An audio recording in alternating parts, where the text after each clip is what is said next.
പ്രശസ്ത നടി അന്തരിച്ചു. സ്കൂൾ ഓഫ് ബാലയിലൂടെ അഭിനയരംഗത്തേക്ക് എത്തുകയും പിന്നീട് നർത്തകി, ഗായിക എന്നീ നിലകളിലും ശോഭിച്ച പ്രശസ്ത നടി ചീത്ത റിവേറയാണ് അന്തരിച്ചത്.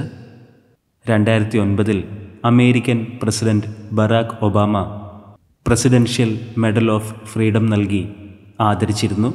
മാത്രമല്ല 2 തവണ ടോണി അവാർഡും ചിത്ത റിവേറയെ തേടിയെത്തിയിരുന്നു. വാർദ്ധക്യസഹജമായ അസുഖങ്ങളെ തുടർന്ന് ന്യൂയോർക്കിലെ വസതിയിൽ വെച്ചായിരുന്നു അന്ത്യം. 1969 പുറത്തിറങ്ങിയ സ്വീറ്റ് ചാരിറ്റിയായിരുന്നു ആദ്യ സിനിമ. 2021 പുറത്തിറങ്ങിയ ടിക് ടിക് ബൂം ആണ് അവസാന ചിത്രം. നിരവധി പേരാണ് ഇപ്പോൾ സോഷ്യൽ മീഡിയയിലൂടെ പ്രണാമം അർപ്പിക്കുന്നത്. വിനോദലോകത്തിന് കനത്ത ഒരു നഷ്ടമാണ് സംഭവിച്ചിരിക്കുന്നത്. ചീത്ത റിവേറയുടെ ആത്മാവിന് നിത്യശാന്തി ലഭിക്കട്ടെ എന്ന് നമുക്ക് പ്രാർത്ഥിക്കാം.